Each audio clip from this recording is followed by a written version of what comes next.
कौन और आपका मकसद क्या है?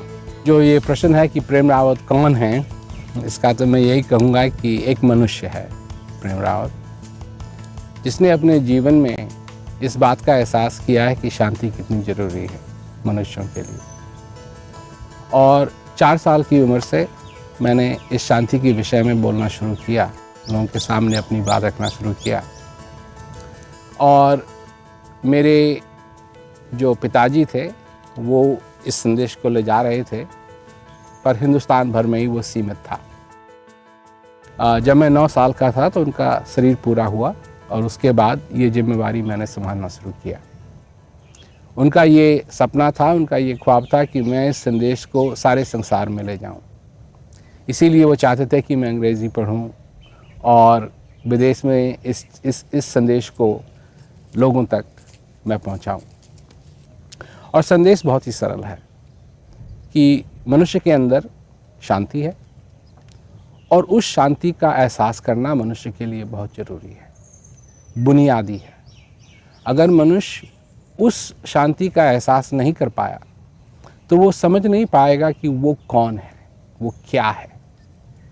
और अगर वो ये समझ नहीं पाएगा कि वो कौन है और सब औरों को समझने की कोशिश करेगा, और यही मनुष्य करता है, सब चीज़ों को समझने की कोशिश करता है पर अपने आप को समझने की कोशिश नहीं करता है।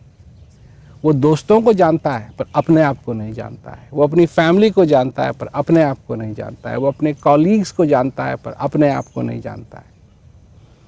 उसके जीवन के अंदर बाहरी रूप से जो कोई भी आदर्श है उनको वो जानता है, जो कोई भी मंजिल है बाहर जिसने बनाई हुई है उनको वो जानता है, पर अपनी मंजिल को वो नहीं जानता है। उसके साथ क्या होगा? तो इस संदेश को मैं लोगों तक ले जाता हूँ ताकि वो भी अपने जीवन में शांति का अनुभव कर पाए, क्योंकि ये तो जब तक ये शांति मनुष्य के अंदर नहीं होगी तो क्रांति फैलती रहेगी। एक तरफ शांति है, एक तरफ क्रांति है। कल पत्रिका मंच में हमने आपको मिलवाया था इंटरनेशनल मोटिवेशनल स्पीकर प्रेम रावत से। आज उस बची हुई बातचीत का सिलसिला आज जारी रखेंगे, जो बातचीत चल रही थी हमारी सहयोगी राखी के साथ। सर, आपने शांति को महसूस किया, आपको शांति मिली, वो किस तरह से आपने कब अनुभव किया कि आपको शांति मिली है, ये थोड़ा सा बताएं। बात यह है कि जब शांति का अनुभव होता है तो समझ में आती है बात कि मैं इससे कभी जुदा था ही नहीं जी। तो जब वो जो शब्द है मिली, वो नहीं रहती है, वो ये है शांति। ये तो मेरे अंदर हमेशा थी। जैसे जब मैं समझता हूं, कोई मेरे से कहे कि आप जीवित हैं जी, मेरे जीवन के अंदर झंझट हो रहे हैं, मेरा लगेज खो गया है, क्या कहते हैं, मेरी बिल्ली खो गई है, मेरा कुत्ता खो गया है, मेरा घर किसी ने छीन लिया, और कोई आके मेरे को कहे आप जीवित हैं जी, और 1 सेकंड के लिए मैं सोचूं उसके बारे में, मैं सच में जीवित हूं और मुझे इसके लिए धन्यवाद देना चाहिए। चाहे सब कुछ खो भी गया। अब एक चुटकुला है नसरुद्दीन का कि वो एक दिन भगवान को धन्यवाद कर रहे थे, तो किसी ने पूछा भाई क्यों भगवान को धन्यवाद दे रहे हो? कहा मेरा गधा खो गया। तो उन्होंने कहा कि तुम्हारा गधा खो गया और तुम भगवान को धन्यवाद दे रहे हो? कहा हाँ, अगर मैं गधे पे बैठा होता तो मेरा क्या हाल होता। तो कम से कम मैं तो खोया नहीं, मैं तो हूं, इसलिए मैं भगवान को धन्यवाद दे रहा हूं। तो शांति हम सब के अंदर है, और जब वो आईना हमको मिल जाता है उसमें हम देखते हैं तो अच्छा, ये मैं हूं, ये मैं हूं। देखिए, कई जानवर हैं जब वो अपने आप को आईने में देखते हैं ना, वो अपने आप को पहचान नहीं पाते और क्या करते हैं, अगर कुत्ता है तो वो भौंकने लगेगा, वो समझता दूसरा कुत्ता है, वो अपने आप को पहचान नहीं सकते। और ये आईने में देख करके अपने आप को पहचान लेना, ये एक मनुष्य की खूबी है। और जब हम अपने को देख करके और उस चीज का अनुभव करते हैं, ये मैं हूं, तो शांति का अनुभव होता है। मेरे पिताजी मेरे गुरु महाराज भी थे, जी। और उन्होंने मेरे को इस दिशा में सोचना भी सिखाया और उस आईने का मेरे को दान भी दिया कि मैं उस आईने में अपने आप को देख सकूं। और जब उनका शरीर पूरा हुआ, मैं 9 साल का था जी। तब से मैंने वो जो कर रहे थे उसका भार मैंने संभाला। सारे विश्व में जाके मैं यही कर रहा हूं। जी। लेकिन सर, इंसान मनुष्य की बात करें, एहसान फरामोश कहते हैं हम लोग, फिर उसको शांति का मैसेज दे रहे हैं, क्यों सर? क्यों कि अगर एक मोमबत्ती बुझी हुई है तो इसका ये मतलब नहीं है कि वो जलाई नहीं जा सकती। अगर आप देखें एक मोमबत्ती जो जल रही थी और वो बुझ जाए तो उसका कालापन दिखाई देगा, आपको सब कुछ दिखाई देगा। सबसे बड़ी बात यह है कि एक कानून है इस प्रकृति का कि जलती हुई, क्या कहते हैं, मोमबत्ती, जलता हुआ दिया बुझे हुए दिए को जला सकता है, चाहे वो किसी भी कारण बुझा हो, हवा के कारण बुझा हो, पानी के कारण बुझा हो, परंतु बुझा हुआ दिया जलते हुए दिए को नहीं बुझा सकता। ये कानून है प्रकृति का और ये सबसे बड़ा कानून है। अब लोग मेरे को बुरा भी कहते हैं, अच्छा भी कहते हैं, पर उससे मेरे को मतलब नहीं है। अगर उसी से मेरे को मतलब होता तो मैं कभी ये करता ही नहीं। जी। क्योंकि एक समय था कि मेरे को मैं स्कूल भी जाता था और मेरे दोस्त भी थे, टीचर्स भी थे, और अगर कुछ हुआ और उन्होंने सुना कि ऐसा ऐसा हो गया, ऐसा ऐसा हो गया, कि लोग विश्वास नहीं करते थे कि मैं बोल रहा हूं। जी। मैं कैसे बोल सकता हूं? ये टेप रिकॉर्डर है और मैं लिप सिंक कर रहा हूं। अब ये उनको ये समझ नहीं थी कि 9 साल का बच्चा कैसे लिप सिंक करेगा। तो वहां बैठे हुए लोग आते थे मेरे पास, मैं उनके प्रश्नों के उत्तर देता था। तो अब कैसे टेप रिकॉर्डर से लिप सिंक किया जाए? वो सामने बैठा हुआ है आदमी। तो यही सब। अब एक व्यक्ति मेरे पास एक बार आया तो उसने कहा, ये तुम जो कुछ भी कह रहे हो सब गलत कह रहे हो, क्योंकि शास्त्रों में ये लिखा है, शास्त्रों में ये लिखा है। मैंने कहा कि बात है अनुभव करने की। जी। अगर तुमको इस बात का अनुभव हो गया तो इसमें क्या लग गया तुम्हारा? जिस चीज को मैं कह रहा हूं, न हींग लगे न फिटकड़ी वाली बात है कि वो पहले ही अंदर है। ये थोड़ी है कि तुम्हारा चेहरा मैं बनाऊंगा, नहीं, मैं तो सिर्फ आईना दे रहा हूं, चेहरा तो तुम्हारा है। तुम इस चेहरे को देखो और इसका आनंद लो, इस अनुभव का आनंद लो। तो जो कुछ भी था मैंने सब झेला। इसलिए नहीं झेला कि मेरे को मान या सम्मान की जरूरत है, मैंने इसलिए झेला क्योंकि अगर इस दुनिया के अंदर इतनी मोमबत्ती जल जाए कि प्रकाश होने लगे तो बहुत कुछ बदल जाएगा। ये नहीं कि हर एक मोमबत्ती को जलना है ना, जस्ट इनफ प्रकाश होने लगे। अभी समय हुआ एक छोटे से ब्रेक का। ब्रेक के बाद भी ये सिलसिला जारी रहेगा। बने रहिए पत्रिका टीवी के साथ।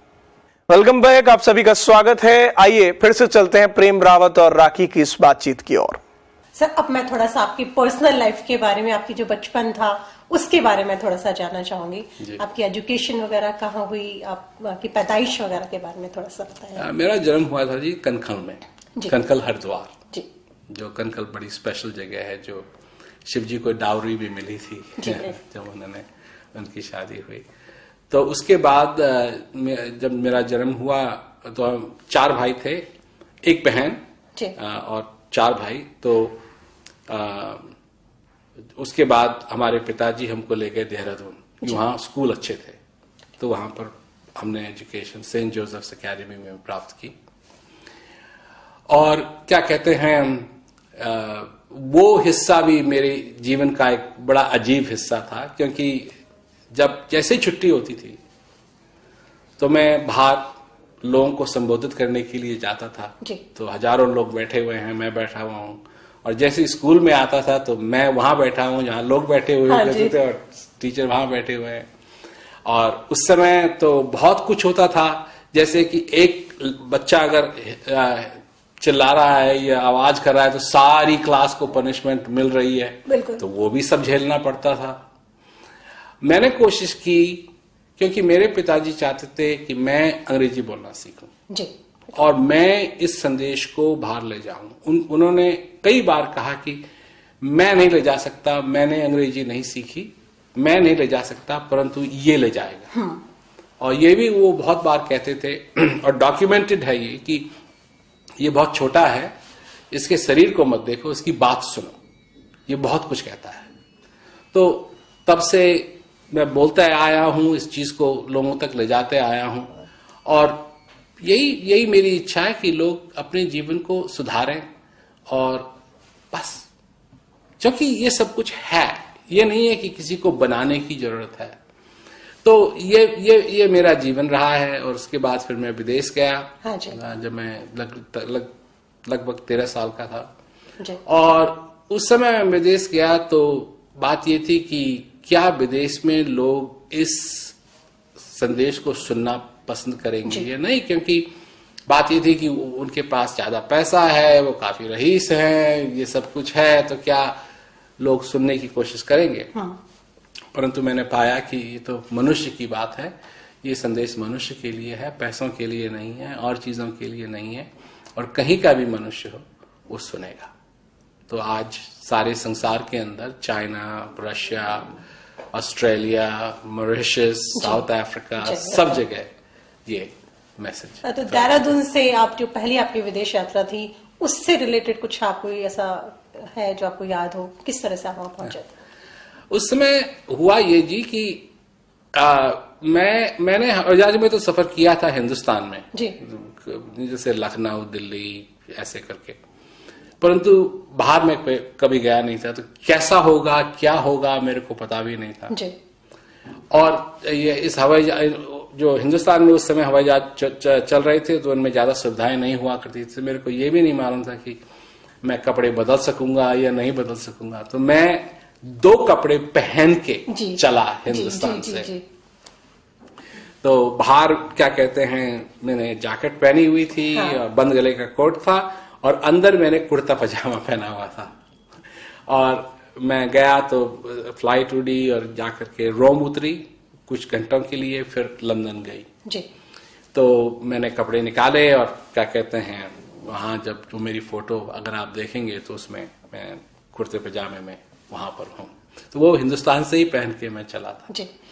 तो उस समय हर एक चीज के बारे में ये नहीं था कि कैसा होगा, क्या होगा, क्या है, सब कुछ अनजान था।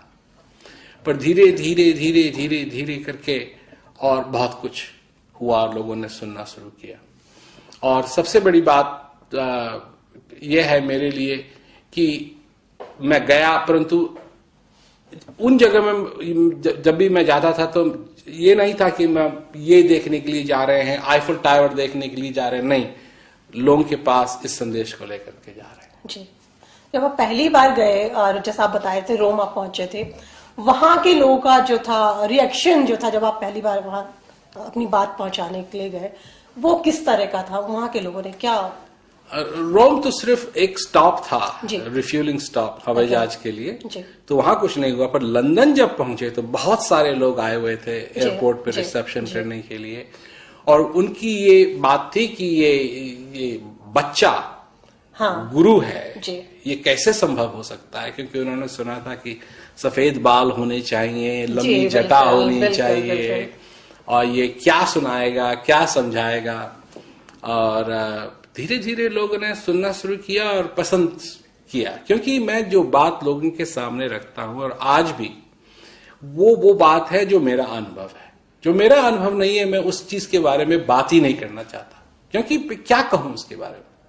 अब रट लगाई हुई है तो रट लगाई हुई है, परंतु मैं रट से नहीं, अपने अनुभव से वो बात करना चाहता हूं। शांति का मैंने अनुभव किया है, इस ज्ञान का मैंने अनुभव किया है, उस आईने का मैंने अनुभव किया, और वो बात मैं लोगों के आगे रखना चाहता हूं। सर, संघर्ष कितना रहा आपकी लाइफ के अंदर यहां तक पहुंचने में?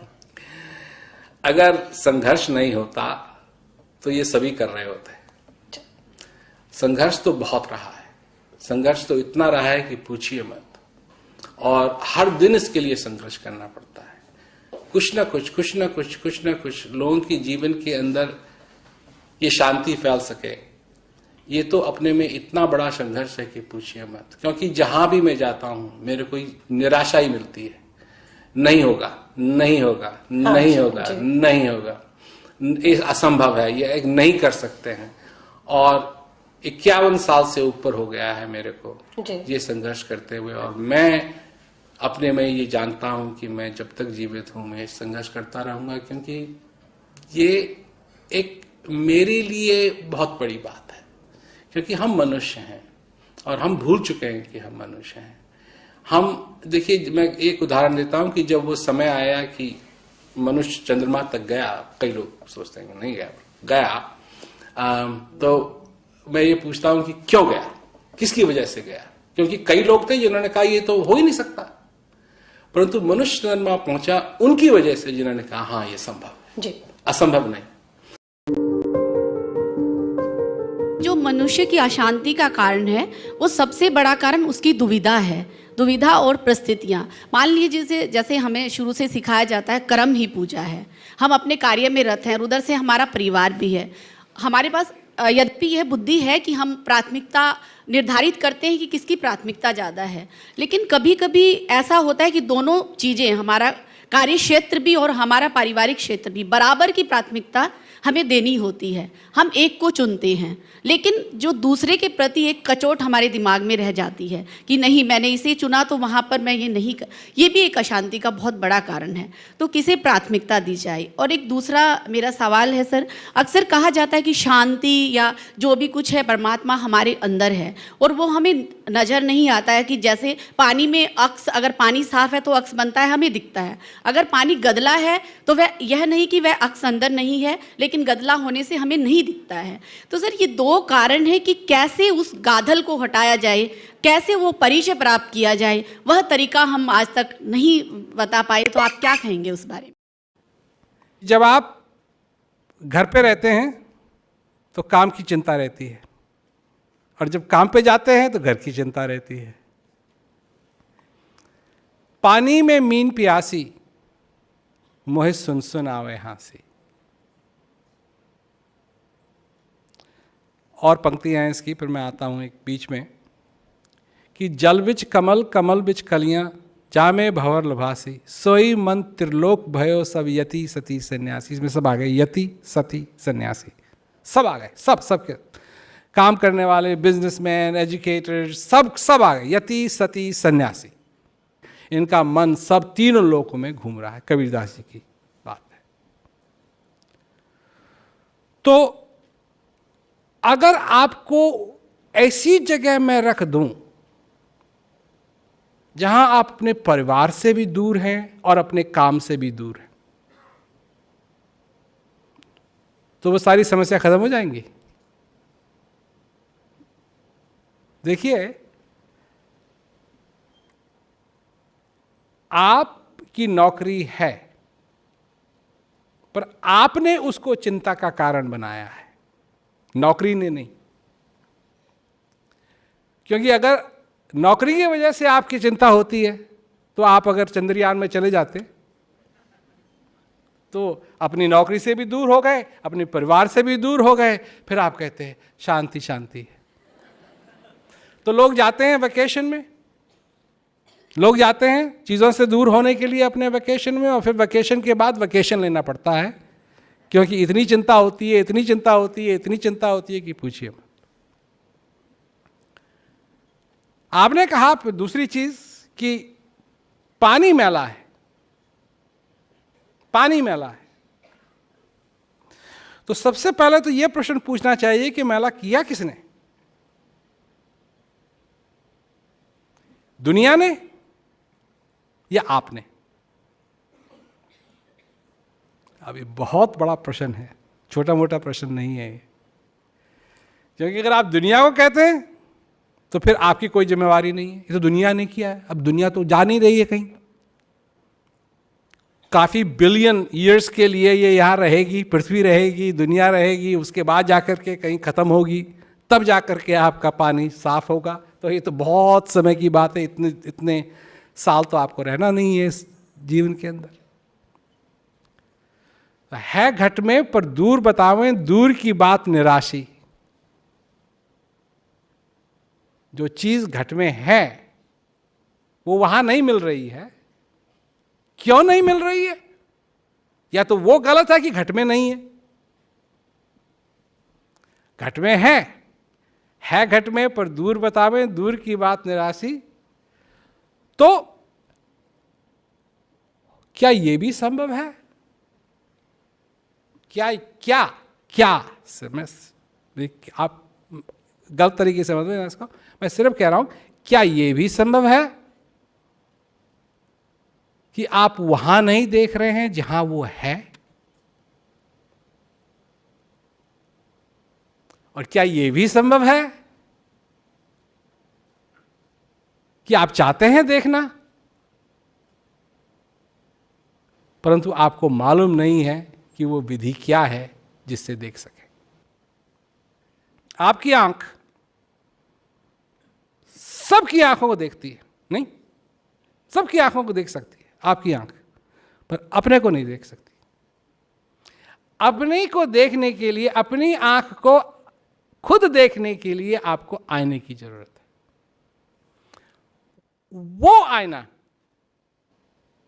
वो आईना जब तक आपको नहीं मिलेगा तब तक आप अपनी आंख को नहीं देख पाएंगे। और जो आपके घट में है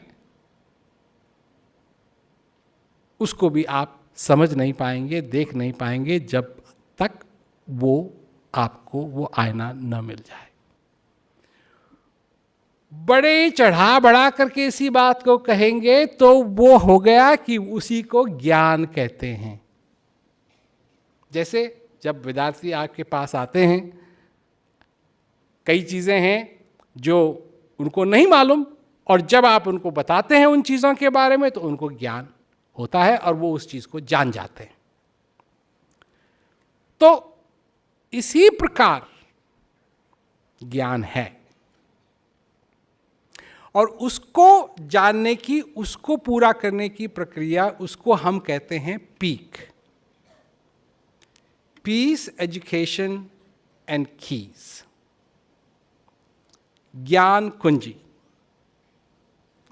सबसे पहले समझें, विचारें, और हमारे पास प्रत्यक्ष वो रास्ता है ताकि आप उस चीज तक पहुंच सकें। कर साहिब पानी है, कहीं ना कहीं फल है, परंतु अगर उसका कोई आनंद लेने वाला, उसका कोई फायदा लेने वाला नहीं है तो कहीं ना कहीं वो भी मनुष्य है जो प्यासा मर रहा है या भूखा मर रहा है, क्योंकि वो वहां नहीं है जहां नदी है, जहां पानी है। वो वहां नहीं है जहां फल है। तो अगर हम अपनी दुनिया के अंदर कुछ इस तरीके से दूर हो जाएं उन चीज़ों से जिन चीज़ों की हमको ज़रूरत है, चाहत की बात नहीं, पर जिन चीज़ों की हमको ज़रूरत है। अब सब लोगों को मालूम है पानी की आपको ज़रूरत है, हवा की आपको ज़रूरत है, भोजन की आपको ज़रूरत है, सोने की आपको ज़रूरत है, गर्मी की आपको ज़रूरत है, ज़्यादा गर्मी नहीं, ज़्यादा ठंडी नहीं। परंतु क्या हम कभी सोचते हैं कि शांति भी हमारी ज़रूरत है? हमारा हृदय आनंद से भरे, ये भी हमारी ज़रूरत है, चाहत नहीं, ज़रूरत है। क्योंकि इसके बिना सारा जीवन सूना सूना लगता है। ऐसा लगता है कि जी रहे हैं परंतु क्यों जी रहे हैं ये नहीं मालूम। जैसे ज्ञान बिना नरसोभई ऐसे, लवन बिना भव व्यंजन जैसे। वही वाली बात हो जाती है। किस चीज़ का ज्ञान? जो संत महात्माओं ने हमको कहा है कि हमारे पास ज्ञान होना चाहिए, तो वो कैसा ज्ञान है, कौन सा ज्ञान है? तो वो ज्ञान है अपने आप को जानने का। आत्म ज्ञान बिना नर भटके, क्या मथुरा क्या काशी। आत्म ज्ञान जो स्वयं का ज्ञान है, जो चीज़ तुम्हारे अंदर है उस चीज़ का ज्ञान। और अगर नहीं है ज्ञान तो आदमी भटकता है, क्योंकि उसको चाहिए उसको शांति चाहिए, उसको आनंद चाहिए। अब ये बातें हम सोचते नहीं हैं इन चीज़ों के बारे में, क्योंकि ये चीज़ें हमको नहीं बताई जाती। हमको ये बताया जाता है नौकरी करो, ये करो, वो करो, ये ठीक ढंग से करो, तब जाकर के तुम्हारा जीवन आनंद से भरेगा। परंतु हम कभी ये पूछते नहीं हैं कि कौन ऐसा व्यक्ति है जिसका जीवन आनंद से भरा हुआ है। खैर, हम खोज रहे हैं उस चीज़ को, मजा ले रहे हैं। अब कई लोग हैं जो यही उनका मंत्र है कि सवेरे से लेकर शाम तक इन चीज़ों का मजा लेंगे। परंतु ये सिर्फ मजा लेने की चीज़ नहीं है, ये दुखदायी भी है। एक ही ऐसी चीज़ है जो दुखदायी नहीं है, और वो है तुम्हारे अंदर। अगर तुमको इस संसार के अंदर रहना है और जो कुछ भी करना है इस संसार के अंदर, तो ये तो और ज़रूरी बात बन जाती है कि तुम उस चीज़ को पहचानो जो तुम्हारे अंदर है, क्योंकि तुमको सुकून की ज़रूरत पड़ेगी, शांति की ज़रूरत पड़ेगी। जब तुम दुखी होगे इस संसार से तो कहाँ जाओगे? उस प्राणी के लिए जो इस संसार से दुखी है, उसके लिए एक ही है, और वो है तुम्हारे अंदर बैठा हुआ। वो तुमको संभाल सकता है। अगर तुम संभालना चाहो तो वो तुमको संभाल सकता है, वो तुमको बचा सकता है। जिस चीज़ की हम बात कर रहे हैं वो है क्या? वो परमानंद की बात है, उस खुशी की बात है, उस सच्चाई की बात है। अब लोग हैं जो बाहर की चीज़ों से परेशान है, मेरे साथ ऐसा क्यों होता है, ऐसा क्यों होता है, ऐसा क्यों होता है, कैसा क्यों होता है। कई लोग प्रश्न हमको भेजते हैं, यही उन प्रश्नों में लिखा हुआ है कि ऐसा क्यों होता है, ऐसा क्यों होता है, ऐसा क्यों होता है। पर ये अंदर की दुनिया में नहीं होता है। वहाँ से निराशा नहीं मिलती है, वहाँ आशा है। वहाँ निराशा नहीं है, वहाँ अंधेरा नहीं है, वहाँ उजाला है। वहाँ प्रश्न नहीं है, वहाँ उत्तर है। और वो है जगह तुम्हारे अंदर, तुम्हारे हृदय में। घट में है सूझे नहीं लानत ऐसी जिंद, तुलसी यार संसार को भयो मोतिया।